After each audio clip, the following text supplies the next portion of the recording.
श्री स्वामी समर्थ।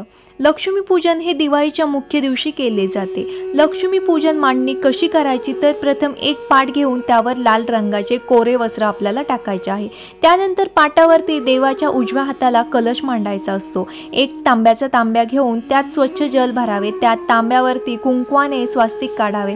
तांब्यामध्ये हळद, कुंकू, अक्षदा, 1 रुपयाचं नाणं, सुपारी, फूल टाकून त्यावर 5 विड्याचे किंवा आंब्याचे पानं ठेवून त्यावर नारळ ठेवावा। कलशाच्या बाजूला लक्ष्मीची मूर्ती किंवा फोटो ठेवावा। फोटोसमोर गणपती आणि कुबेर देवता म्हणून 1 सुपारी ठेवावी।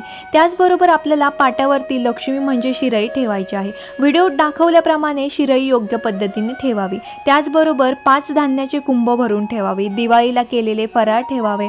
लक्ष्मीला पुरणपोळीचा नैवेद्य या दिवशी आपल्याला दाखवायचा आहे।